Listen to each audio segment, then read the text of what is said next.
شهر رمضان الذي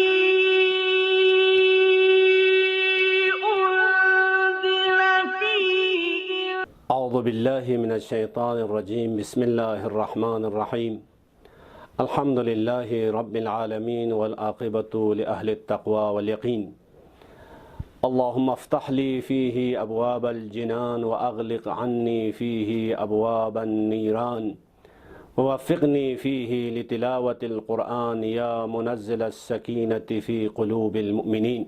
ماہ مبارک رمضان ایک بابرکت مہینہ ہے۔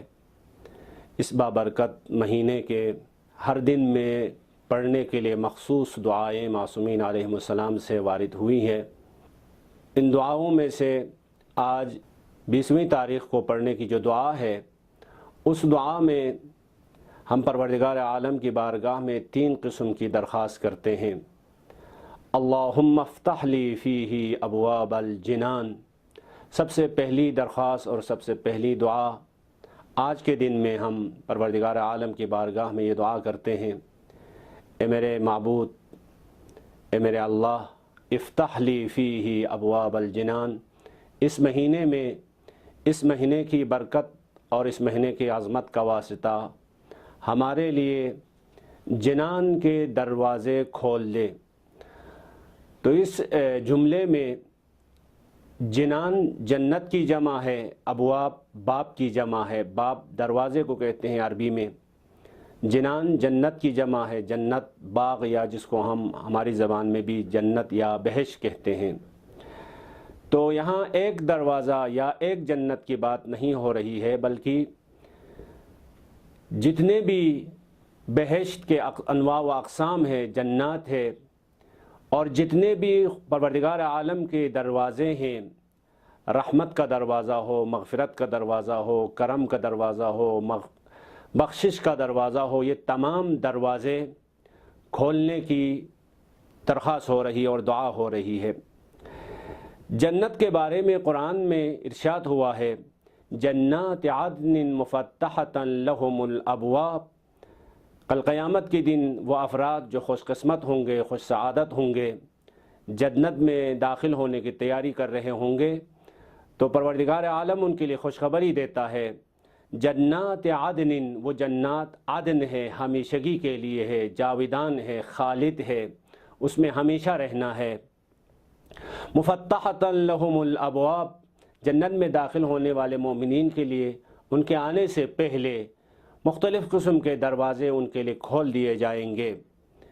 ایک اور آیت میں ارشاد ہوتا ہے، حتی اذا جاؤوها وفتحت ابوابها وقال لهم خزنتها سلام علیکم، جب جنت میں جانے والے مومنین جنت کے نزدیک پہنچیں گے تو ان کے احترام میں، ان کے اکرام میں، ان کی تجلیل میں، فتحت ابوابها، جنت کے نزدیک پہنچنے سے پہلے مختلف قسم کے رحمت کے دروازے، مغفرت کے دروازے، ناز و نعم کے دروازے کھول دیے جائیں گے۔ وقال لهم خزنتها سلام علیکم، اور جنت پہ پہرےداری کرنے والے، وہاں پہ نگہبانی کرنے والے فرشتے آگے بڑھ کے جنت میں داخل ہونے والوں کے لیے سلام علیکم کہتے ہوئے استقبال کریں گے۔ تو ناظرین کرام، جنت میں جانے کے لیے دروازے ہیں، اور دروازے کھولنے کے لیے اسباب و ذرائع کی ضرورت ہوتی ہے۔ تو یہاں جنت کے دروازے کھولنے کی دعا ہو گئی ہے، لیکن جنت کے دروازے کھولنے کے اسباب اور ذرائع اور وسیلے کیا ہیں؟ تو قرآن و حدیث سے یہ باتیں سمجھ میں آ جاتی ہے۔ جنت کے دروازے کھولنے کے لیے تقوی اختیار کرنا پڑے گا، جنت کے دروازے کھولنے کے لیے خدا کی اطاعت کرنے کی ضرورت ہے، جنت کے دروازے کھولنے کے لیے خدا کی عبادت کرنے کی ضرورت ہے، جنت کے دروازے کھولنے کے لیے خلق خدا کی خدمت کرنے کی ضرورت ہے۔ اگر ہم تقوی اختیار کریں گے اپنی تمام زندگی امور میں، اور خدا کی اطاعت کرتے رہیں گے اور خدا کی عبادت کرتے رہیں گے، خلق خدا کی خدمت کرتے رہیں گے، تو ہماری یہ دعا مستجاب ہو جائے گی اور کل قیامت کے دن ہمارے لیے جنت کے دروازے کھول دیے جائیں گے۔ یہ پہلا نقطہ تھا۔ دوسرا نقطہ اس دعا میں وَأَغْلِقْ عَنِّي فِيهِ أَبْوَابَ النِّيرَانِ، اس بابرکت مہینے میں، اس مہینے کی عظمتوں کا واسطہ، برکتوں کا واسطہ ہمارے لیے جہنم کے دروازے بند کر دے۔ جہنم کے کتنے دروازے ہیں اس کی طرف قرآن میں اشارہ ہوا ہے، لہا سبعۃ ابواب لکل باب منہم جزء مقسوم۔ جہنم کے 7 دروازے ہیں اور ہر دروازے سے داخل ہونے والے مخصوص قسم کے افراد ہیں، یعنی ان کے گناہوں کے اعتبار سے، ان کی معصیت کے اعتبار سے، ان کے خطاؤں کے اعتبار سے، لوگوں سے جو غلطیاں ہو جاتی ہے، جو خطائیں ہو جاتی ہے، جو معصیت کے مرتکب ہوتے ہیں، ان گناہوں کے اعتبار سے ہر ایک کے لیے داخل ہونے کا دروازہ الگ الگ ہوگا۔ تو یہاں قابل توجہ نقطہ یہ ہے کہ جہنم میں بھی جہنم کے دروازے کھولنے کے لیے اسباب کیا ہے، ان اسباب سے ہم دوری اختیار کریں گے، ان سے ہم پرہیز کریں گے تو دروازے ہمارے لیے بند ہو جائیں گے۔ قرآن و حدیث کا مطالعہ کرنے سے یہ باتیں سمجھ میں آ جاتی ہے۔ کفر ایک سبب ہے جس کی وجہ سے جہنم کا ایک دروازہ کھل جاتا ہے۔ استکبار ایک اور سبب ہے جس کی وجہ سے جہنم کا دروازہ ہمارے لیے کھل جاتا ہے۔ نفاق ایک اور سبب ہے جس کی وجہ سے آتش جہنم میں وارد ہونے کے لیے ایک اور دروازہ ہمارے لیے کھل جاتا ہے۔ شرک، خدا کے مختلف توحید کے مراتب کے مقابل میں شرک اختیار کرنا، یہ ایک اور سبب ہے جس کی وجہ سے جہنم کا دروازے ہمارے لیے کھل جاتے ہیں۔ خلق خدا کے سامنے گران فروشی کرنا اور غش کرنا، ملاوٹ کرنا، اب یہ ملاوٹ ایک عمومی اصطلاح ہے، مختلف انسانی زندگی کے مختلف پہلو میں یہ اصطلاح ہم استعمال کر سکتے ہیں۔ آیات الہی کو جھٹلانا اور انبیاء الہی کو جھٹلانا اور ظالم بننا اور ظالمین کی حمایت کرنے سے جہنم کے دروازے کھل جاتے ہیں۔ ظالم کہنے سے معمولاً ہمارے ذہن میں یہ بات آ جاتی ہے کہ ظلم کرنے کے لیے حتماً کسی کو ناحق طور پر قتل کرنے کی ضرورت ہوگی، حالانکہ ایسا نہیں ہے۔ ظلم یعنی حقدار کے حق کو ضائع کر دے، کسی کے حق کو آپ چھین لیں، چاہے اس سے حق حیات چھین لے، چاہے اس کے کوئی اور حق آپ چھین کے ضائع کر دیں، کوئی فرق نہیں پڑتا ہے، ظالم ظالم ہوتا ہے۔ تو ظلم سے جہنم کے دروازے ہمارے لیے کھل جاتے ہیں۔ تو اس دعا میں ہم جب دعا کرتے ہیں وَأَغْلِقْ عَنِّي فِيهِ أَبْوَابَ النِّيرَانِ، یعنی جہنم کے دروازے ہمارے لیے بند کر دیں، یعنی ہمیں ان تمام اسباب اور ذرائع اور ان علل سے دور رکھنے کی توفیق عنایت فرمائے، یہ مراد ہے۔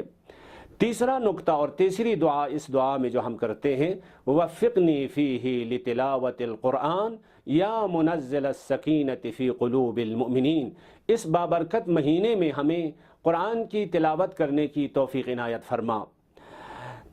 سامعین و ناظرین محترم، ائمہ علیہم السلام اور پیغمبر صلی اللہ علیہ وآلہ وسلم کی روایت میں کثرت کے ساتھ یہ بات وارد ہوئی ہے، لِكُلِّ شَيْءٍ رَبِيعٌ، ہر چیز کے لیے کوئی نہ کوئی بہار ہوتی ہے، ربیع ہوتا ہے۔ بہار یعنی اس شے کے شادابی کا جو وقت ہوتا ہے، اس شے کا، کسی بھی چیز کا نشاط کا جو وقت ہوتا ہے، اس کے رشد و نمو کرنے کا جو وقت ہوتا ہے، اس کو بہار کہتے ہیں۔ مثلا ہم موسم بہار کہتے ہیں تو اس زمانے میں، اس مہینے میں سبزے رشد کرتے ہیں، شاداب ہو جاتے ہیں۔ تو یہاں پہ فرماتے ہیں لِكُلِّ شَيْءٍ رَبِيعٌ، ہر چیز کے لیے کوئی نہ کوئی بہار ہوتی ہے۔ وَرَبِيعُ الْقُرْآنِ شَهْرُ اللَّهِ، اور قرآن کی جو بہار ہے، قرآن رشد کرنے کا جو زمانہ ہے، قرآن سمجھنے کا جو وقت ہے، قرآن حاصل کرنے کا جو وقت ہے، قرآن شاداب ہونے کا جو وقت ہے، قرآن بانشات ہونے کا جو وقت ہے، وہ شہر اللہ، شہر خدا ہے، یعنی شہر خدا یعنی خدا کا مہینہ ہے۔ یہ بابرکت مہینہ یہ قرآن کے لیے بہار کی حیثیت رکھتا ہے، قرآن کے لیے ربیع کی حیثیت رکھتا ہے،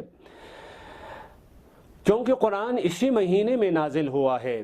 تو لہٰذا قرآن اور اس مہینے کا گہرا رابطہ ہے، لہٰذا ہماری کوشش ہونی چاہیے اس مہینے میں جتنا ہو سکے اس الہی کتاب سے، اس آسمانی کتاب سے، یہ ایک ایسی کتاب ہے جو عام قسم کی کتاب نہیں ہے، بلکہ انسان کے لیے ایک ضابطۂ حیات ہے۔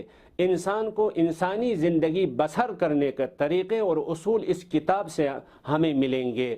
تو اس مہینے میں ہماری کوشش یہ ہونی چاہیے جتنا ہو سکے ہم اس مہینے میں اس کتاب کے ساتھ ہمارا رابطہ بڑھائیں اور اس کتاب سے استفادہ کرنے کی کوشش کریں۔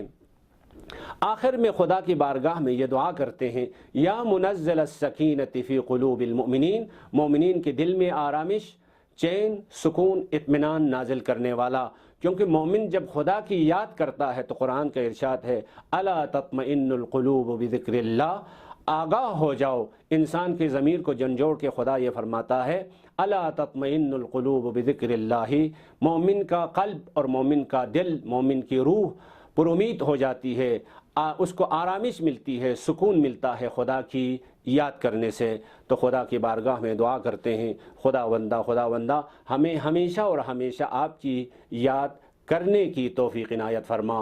والسلام علیکم ورحمۃ اللہ وبرکاتہ۔